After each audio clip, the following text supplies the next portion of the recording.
This is Marshall Bean, and I'm here at an athletics facility at the State University of New York at Canton, or otherwise you guys probably call it SUNY Canton. So, anyways, you probably may have known about it from the SUNY Canton Underground video that I posted last year. But anyways, I'm here at this facility because I'm interviewing one of the athletic staff members for a class project. So I'm not going to be using this camera that I'm filming right now because the battery power is running low. Instead, I'll be using the web camera for my personal laptop because it's got more battery power. So I probably should stop filming right now, and I'm going to be going to the person's office that I'm interviewing for right now.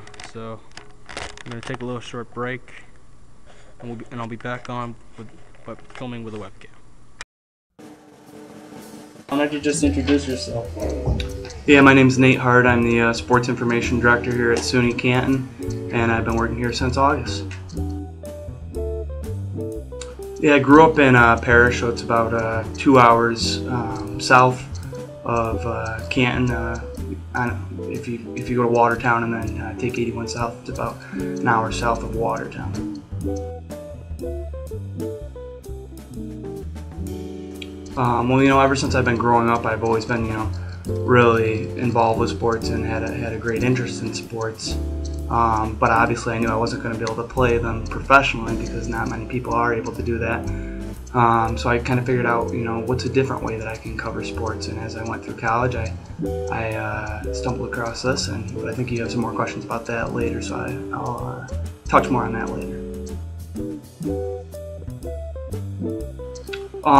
During my time here, I think, the preparation that went into the USCAA volleyball championships, the national championships held here, a lot of time and effort by me and many of our other staff members went into it, and then I think the product that we put out in November, early November, when 10 teams from, I believe, 6 or 7 different states came here, it really turned out well, and that was a rewarding moment.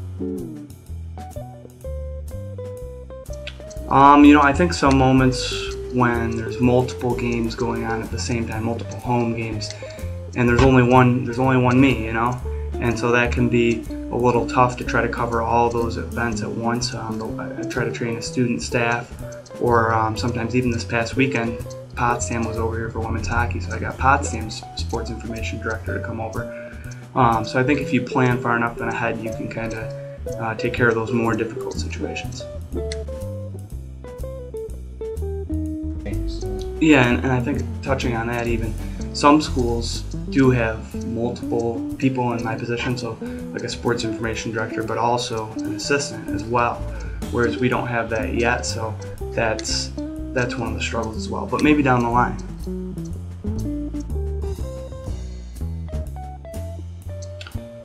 From a personal perspective, I think that a lot of my friends and family members and whatnot don't work nearly as much as I do on weekends, because home games are oftentimes on weekends, and that takes away from some of your personal life. So I've missed parents' birthday parties and different things like that, and that's kind of something you have to give up, because some people work a 40-hour week, 9 to 5, but they have the weekends off. But I kind of give that up because I really enjoy sports, and that's when they take place on weekends.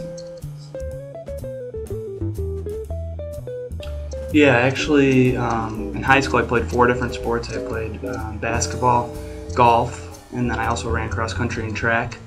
And then, I played other sports. Those were all on my high school team, but I also played, recreational sports like volleyball and, different yard games, stuff like that. So, I was always involved with sports. We'd have friends come over to my house, play pickup basketball and whatnot. So it's always been sports from the start,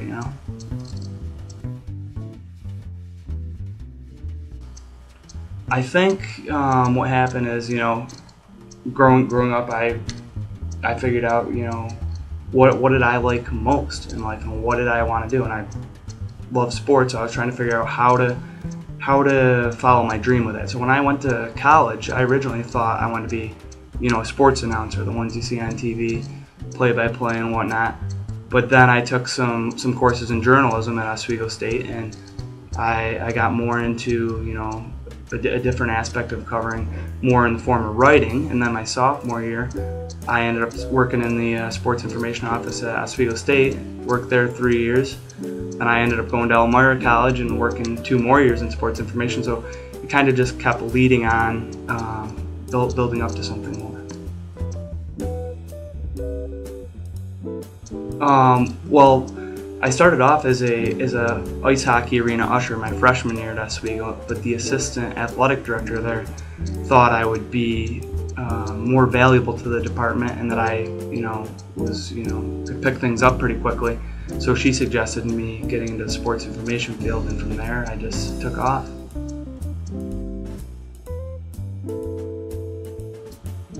Oh, that's a tough one. A lot of different moments. I would have to say my senior year of high school, in the spring at a track meet for sectionals.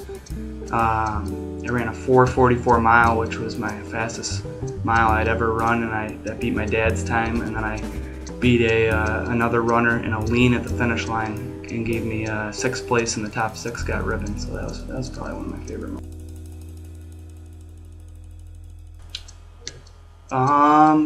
I'd say probably my junior year of basketball. We had a parent who was very loud, and our point guard.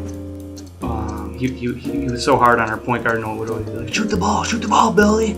And it got so bad that we had to have a meeting as a team with everybody on the team except for this point guard about his dad and what we could do. So his dad ended up getting banned from a couple games until he could kind of get his act together a little better. So that was probably one of the lower points in participating.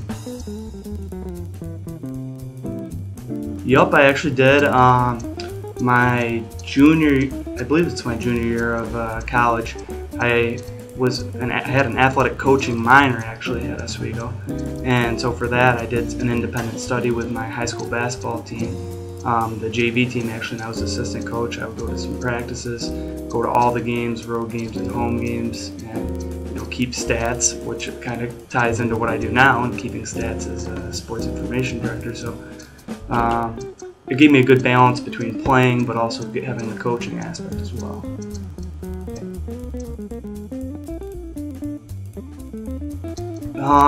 To be honest, just seeing the growth of the athletes and not even just on the court, but also independently. Somebody who started the season really quiet, but became more vocal as the season went on, became more of a leader, even though he wasn't scoring as much. And I think just seeing the skill development of the students over the time I was coaching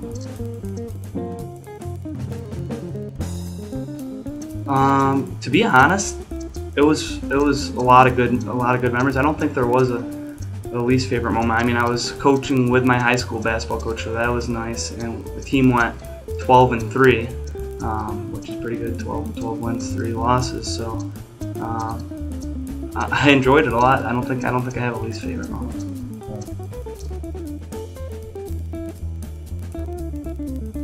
Yeah, and I think that it's, from a coaching perspective, it's nice to see how they start and then see the improvement over time, and then that's kind of what a lot of coaches get out of it. I mean, obviously coaches love to win, but when you can see the development of your individual players over a period of time, I think that's the most rewarding part.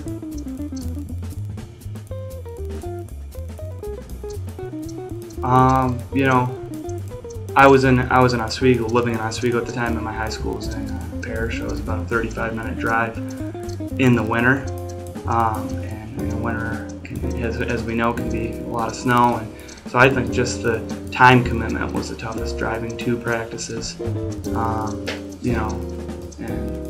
there was a time when I rode in with my high school coach, and it took us literally about an hour and a half to go 20 miles. So that's probably the least favorite. Yep, sure. My family life, I'm an only child, so it's just me and my parents, no brothers or sisters. So we're obviously very close because of that.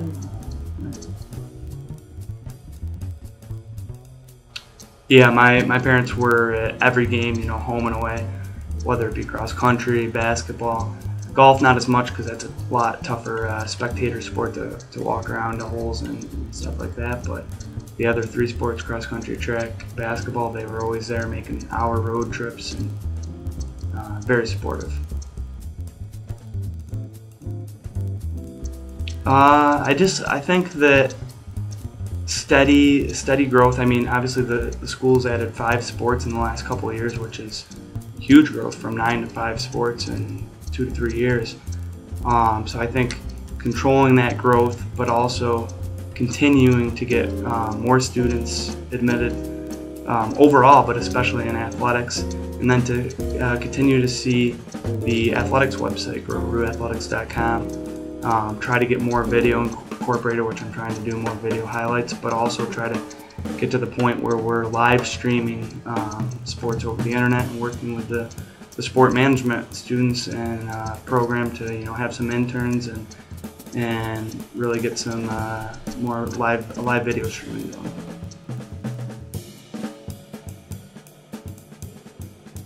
I think that's very exciting for me.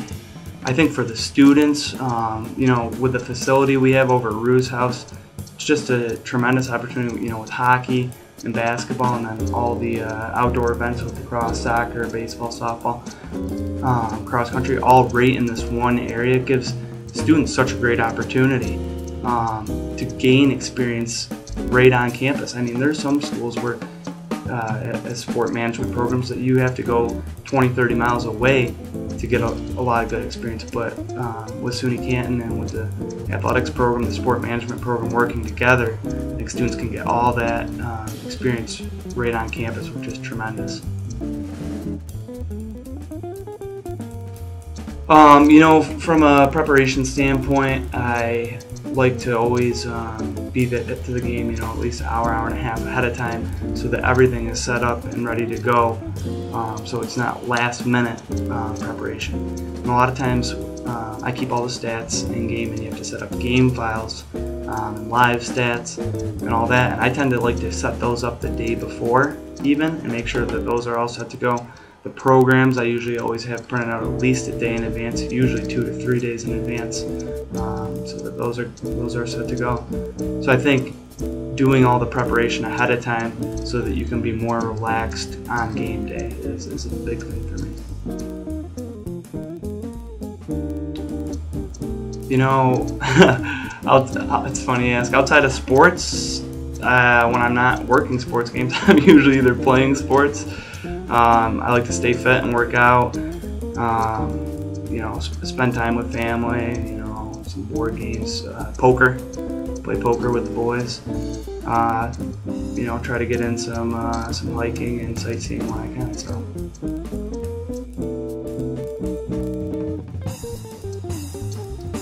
you know, when I was choosing where to go for college, I was choosing, you know, between, you know, Cortland, Oswego.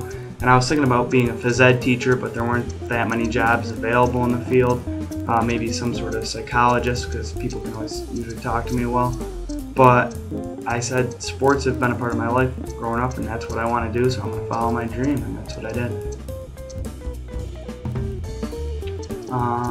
You know, just that I'm really happy to be at SUNY Canton, and you know, that was the job I wanted the most when I was applying for them in the summer. And I think that there's a tremendous opportunity with students, the community here, and just the Kangaroos are really growing. So, yep, thank you. Well, I just got done with the interview with Nate Hart, and I was actually asking him the questions behind the camera. So technically, anyways. Like he said, you could go check out the at their SUNY Canton's athletics website, which I'll post the link to the video in the description below, as well as I'll also post the website to SUNY Canton, the link to it, also in the description. And of course, I'll also even describe a little bit about the college itself, in case if any of you would ever want to plan on getting enrolled in SUNY Canton in the near future. So, technically, I guess you could say, this is Marshall Dion, signing off for now.